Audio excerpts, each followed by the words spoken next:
하나님의 말씀 봉독하겠습니다. 요한복음 21장 20절에서 23절까지의 말씀입니다. 신약성경 184면 어간에 있습니다. 요한복음 21장 20절에서 23절까지의 말씀입니다. 베드로가 돌이켜 예수께서 사랑하시는 그 제자가 따르는 것을 보니 그는 만찬석에서 예수의 품에 의지하여 주님을 파는 자가 누구오니까 묻던 자더라. 이에 베드로가 그를 보고 예수께 여짜오되 주님, 이 사람은 어떻게 되겠사옵나이까? 예수께서 이르시되 내가 올 때까지 그를 머물게 하고자 할지라도 내게 무슨 상관이냐? 너는 나를 따르라 하시더라. 이 말씀이 형제들에게 나가서 그 제자는 죽지 아니하겠다 하였으나 예수의 말씀은 그가 죽지 않겠다 하신 것이 아니라 내가 올 때까지 그를 머물게 하고자 할지라도 내게 무슨 상관이냐 하신 것이로라. 아멘. 요한복음은 그 마지막 결론이 다른 복음서와 좀 다릅니다. 다른 복음서는 예수님의 죽음과 부활이 그 절정을 이루면서 그것이 가지는 권세와 우리들의 책임이 이렇게 부각되는 그 격려와 선포가 결론을 이루는데, 요한복음은 세 제자와의 대화로 마무리가 됩니다. 도마, 베드로, 사도 요한, 그 세 사람인데, 도마 때는 이제 예수를 보고 믿는 자보다 보지 못하고 믿는 자들이 더 크다라는 말씀을 하시므로 예수님의 성육신과 죽음과 부활을 본 것이 그 일을 이루심으로 그 다음에 펼쳐지는 세상에서 사는 또 책임을 지는 것이 얼마나 더 큰가를 우리에게 가르쳐 주셨고, 베드로에게서는 그의 세 번의 부인과 비교되는 질문들, 네가 나를 사랑하느냐에 반복되는 질문과 내 양을 먹이라, 내 양을 치라 라는 우리 보통 듣는 이해하는 말로 베드로의 사도권이 회복되고 그의 남은 삶이 사도로서의 커다란 임무를 허락받았다, 이렇게 이해하고 있습니다. 그러나 제가 이해한 베드로는 그것보다 조금 더 나갔었지요. 예수님께서 베드로의 세 번에 걸친 그 부인을 회복하기 위하여 네가 나를 사랑하느냐 물으신 것이기보다 조금 더 가면 베드로의 실패를 각인시키고 잊을 수 없도록 못을 박아 고정하시는 듯하게 느껴진다는 거죠. 너는 나를 부인했었다. 내 진심과 내 결단이 시험 앞에서 견디지 못했다. 잊지 마라. 그렇게 보인다고 저는 해석을 해드렸습니다. 그 이유는 이제 사도 바울의 경우를 보면 금방 이해가 됩니다. 사도 바울은 기독교 역사상 최고의 그 인물인데, 그는 스데반을 죽이고야 예수께 부름을 받고, 그리고 그의 사역 속에서 고린도후서 12장에 나오는 바와 같이 내 몸에 육체의 가시가 있다, 사단의 사자가 있다, 이로 인하여 내가 주께 3번이나 간구했다. 그러나 주께서 이르시기를 내 은혜가 네게 족하다. 이는 내 능력이 약한 데서 온전하여지기 때문이다 라고 답했다고 고백하고 있습니다. 그러니 그것이 우리가 육체의 가시라고 해서 무슨 심장병이었거나 무슨 폐결핵이었거나 무슨 우울증이었거나 하는 어떤 그 육체적인 장애 정도가 아니라 사단의 사자라고 한 것 같이 마음의 어떤 저항하는 마음, 불만과 분노, 또 사사건건 경우마다 튀어나오는 어긋나는 생각들, 이런 것들이 심하게 그를 괴롭혔던 것으로 상상할 수 있습니다.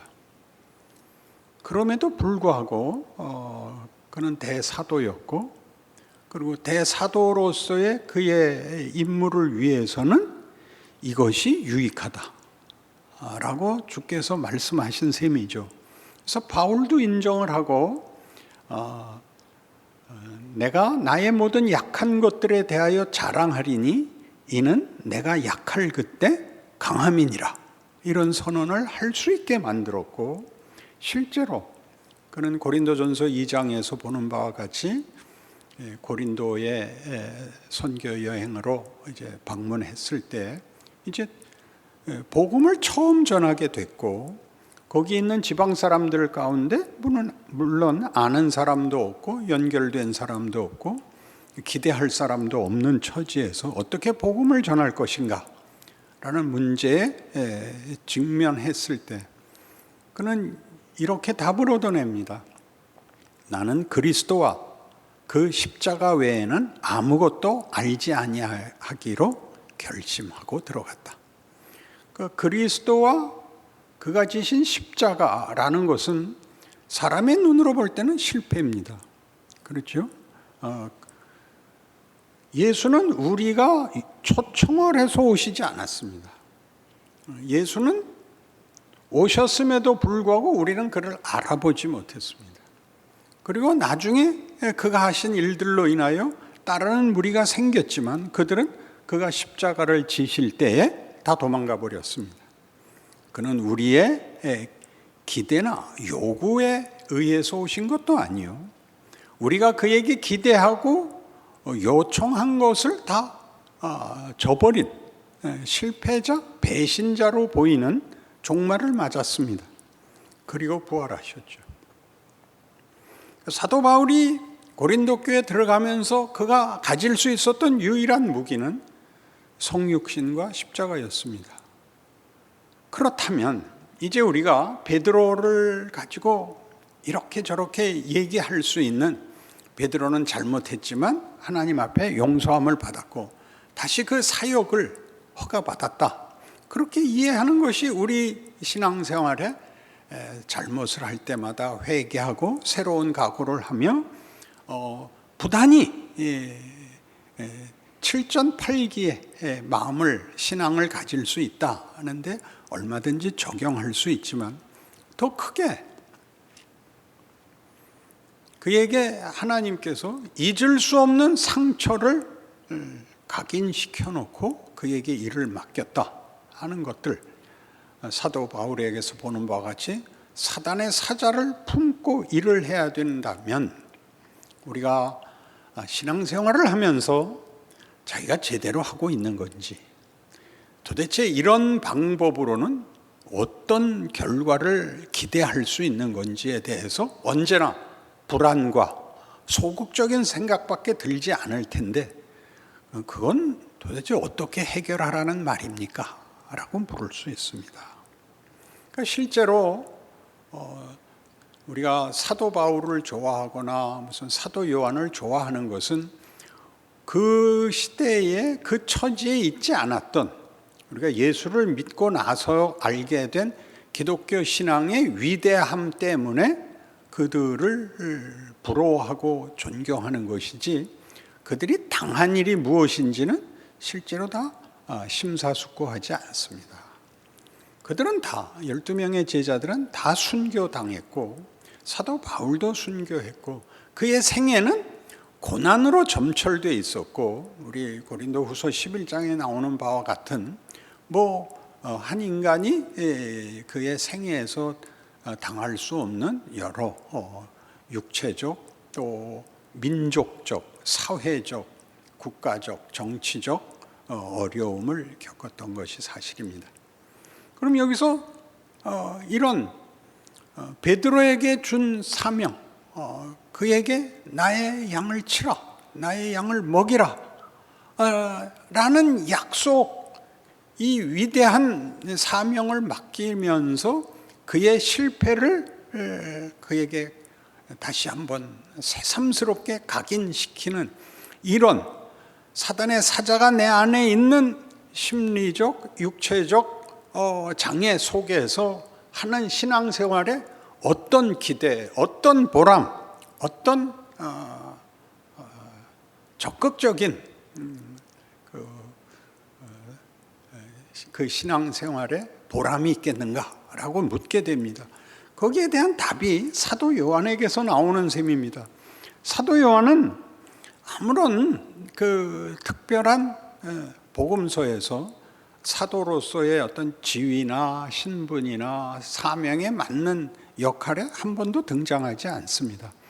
여러 번 등장하는 것이 줄곧 이 동일한 이야기, 주께서 사랑하시는 제자입니다.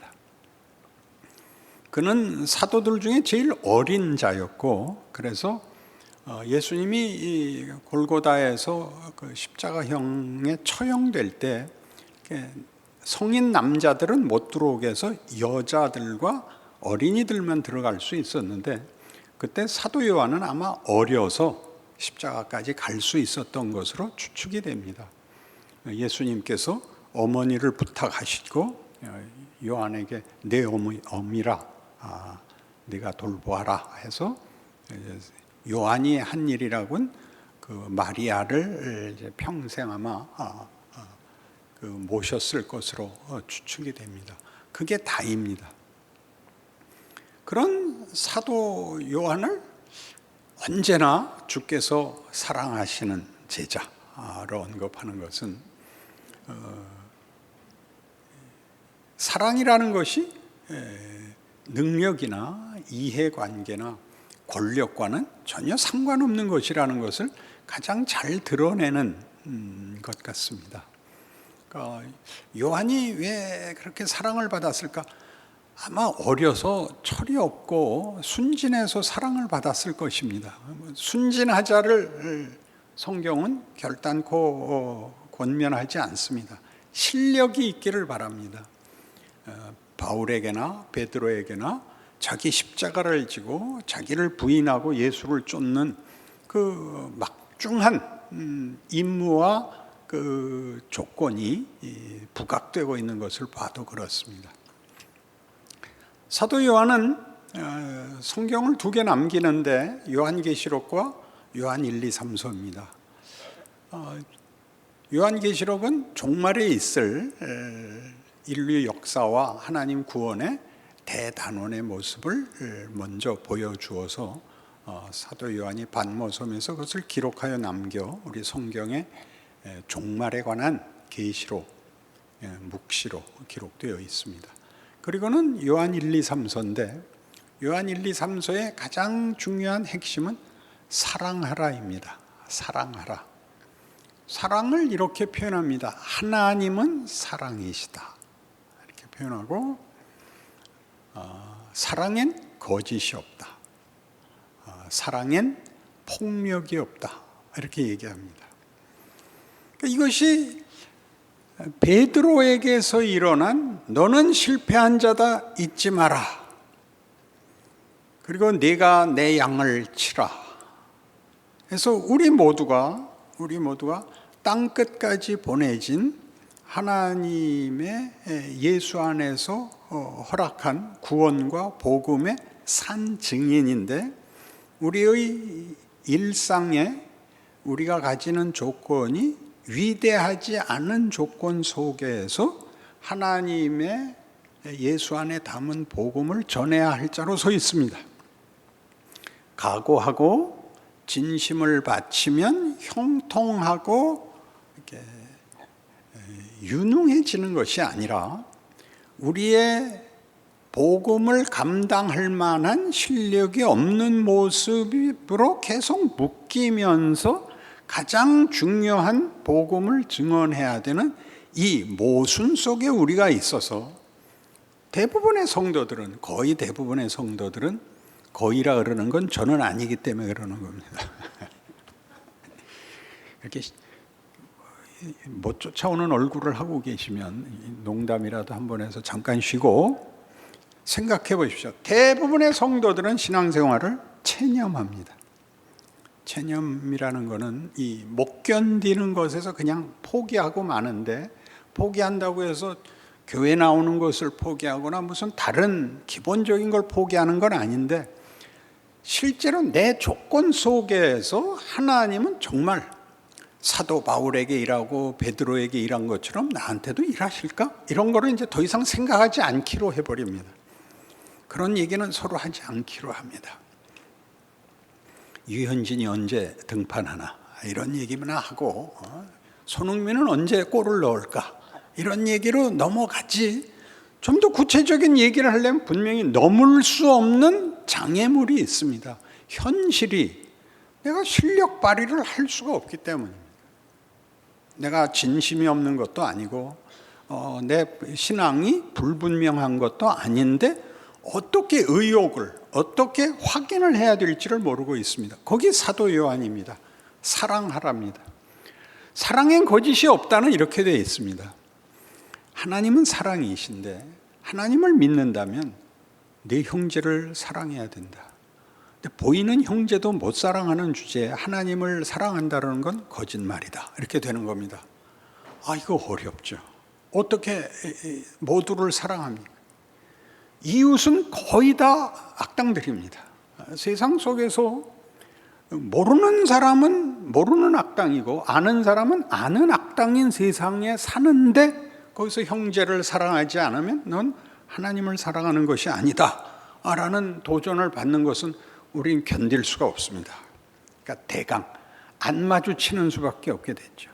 그러니까 적극적인 사명을 수행하지 못하면 그 마음에 자신감이 없죠.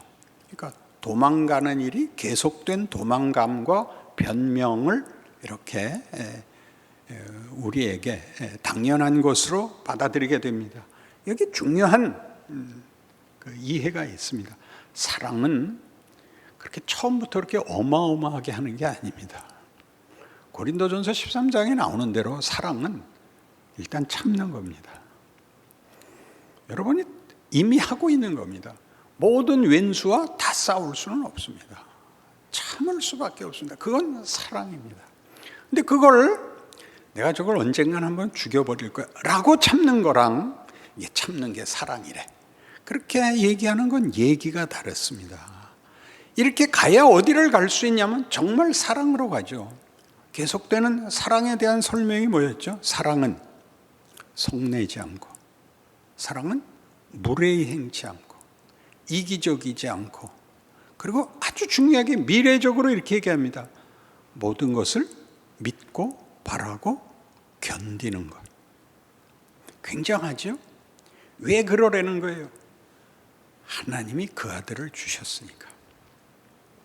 예수는 그를 찌른 자들을 위하여 죽는 겁니다. 믿은 자들을 위하여 죽는 게 아니라 안 믿고 배신하고 분노하여 그에게 폭력을 행사한 자들을 위하여 죽은 이입니다. 우리는 종종 우리는 안 그런다 그럽니다. 우리의 선조들이 그랬고 우리도 그렇습니다. 우리가 우리의 인생을 살면서 세상의 도전과 시험 앞에서 우리의 분노는 다 하나님 왜 보복하지 말라 그러고, 왜 권력을 주지 않고, 그리고 사랑하고 지고 손해보라 그러십니까가 우리가 분노하는 겁니다. 여길 넘어서기 위해서 애를 써야 됩니다. 왜 애를 써야 되냐 하면, 우리는 적극적인 데로 가기 위해서 노력하지 않으면, 즉 가장 기본적인 문제, 보복하거나 폭력을 행사하지 않는 것으로 출발을 해야 적극적인 것, 사랑이 가지는 관계, 기쁨, 소망, 감사, 찬송의 자리를 갈 수 있습니다. 근데 처음에서 다 무너져 버린 거죠. 그러니 성경이 어떻게 얘기하는가 한번 생각해 보세요. 예수님이 가시는 곳마다 무리들이 쫓아왔습니다. 그러니까 애들도 당연히 왔죠. 어른들이 애들을 몰아냈죠. 예수님께서 꾸짖으셨죠.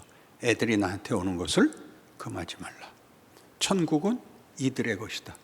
너희들이 만일 이 어린 소자 하나에게 잘못해서 얘네들을 실족해 하면 차라리 연자 맷돌을 목에 달고 바다에 빠뜨리우는 게 낫다. 그렇게 꾸중하셨어요. 애들은 뭐죠? 여기서 애들은 순진한 사람을 말하는 게 아닙니다. 무력한 자를 말하는 겁니다. 세상에서 세상 사람들이 폭력을 쓰고 거짓말을 하고 시비를 걸고 하는 모든 일에 대하여 우리가 가져야 하는 첫 번째 생각은, 우리가 이 세상에 몸담고 사는 이상 정치적, 사회적, 도덕적, 이해관계적 차원을 벗어날 수는 없습니다. 그러나 상대가 비참한 존재라는 것을 이해해야 됩니다. 그 방법밖에 살 방법이 없는 자들입니다. 거기에서 한 발 이기셔야 됩니다. 나도 똑같이 굴 수는 없다. 이것이 우리가 예수를 믿는 가장 큰 이유입니다. 예수께서 다 아시고 우리의 결론을, 우리의 결과를 당신이 십자가 안에서 해결하셨다는 것을 기억해야 됩니다.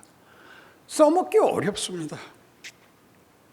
여러분들이 이런 마음을 다 가지고 또 마태복음 25장에서 얘기하는 식으로 그날 양과 염소를 나누어서 너희들은 내가 갇혔을 때 돌보았고 내가 목마를 때 마실 걸 주었고 내가 배고플 때 먹을 걸 주었다. 나와 함께 영원한 나라에서 상을 받아라.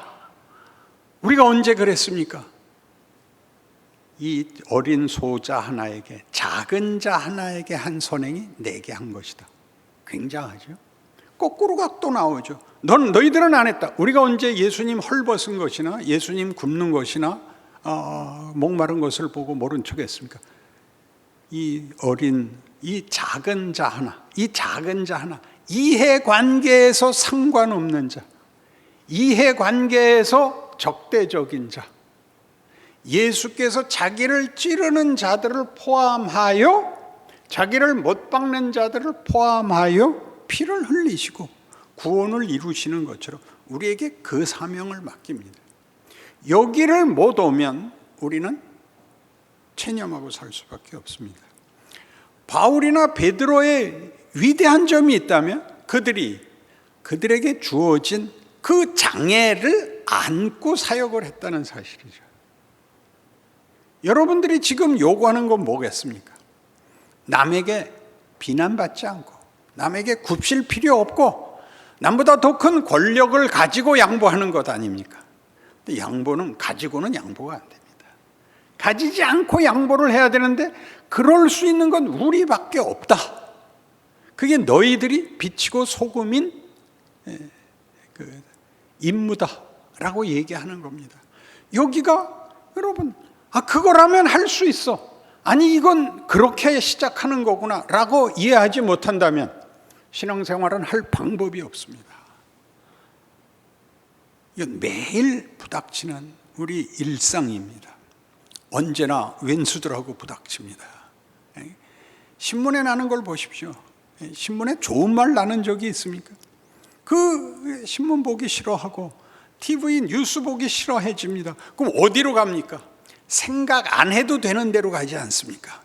LG가 이기나 두산이 이기나 누가 이겨도 좋다 그러잖아요.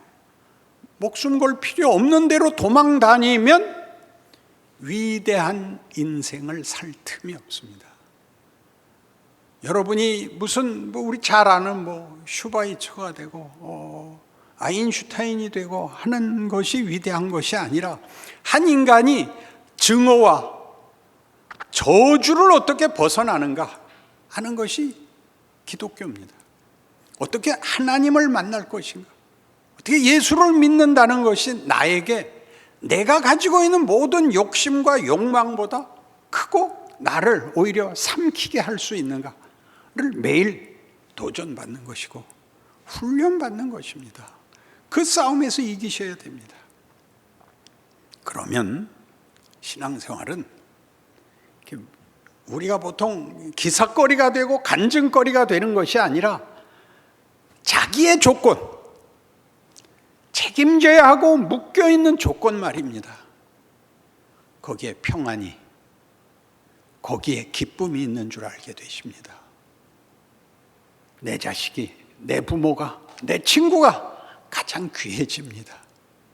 그 복된 인생을 살아내시는, 먼 나라 얘기로 외우고 있는 신앙이 아니라 여러분 자신에게 심기어지는 성육신의 신앙생활이 여러분에게 매일매일을 기적을 선사하는 그런 인생이 되시기를 바랍니다. 기도하십시다. 하나님 아버지, 죽고 죽이는 세상에 살리고 사랑하고 기뻐하는 세상을 여셨습니다. 거기에 우리를 부르셨죠. 우리 복수할 거 많습니다. 그러나 그 칼을 내려놓고 사랑할 수 있게 하여 주옵소서. 스스로를 위해서 그렇게 하옵소서. 우리 자신의 인생을 헛되게 하지 말고 우리의 인생을 이 분노 속에 불태우지 말고 하나님이 주신 우리의 인생과 우리의 존재가 명예와 영광 속에 들어가는 그런 인생을 살 그런 믿음과 그런 기회와 그런 용기와 그런 기적을 주옵소서. 예수님 이름으로 기도합니다. 아멘.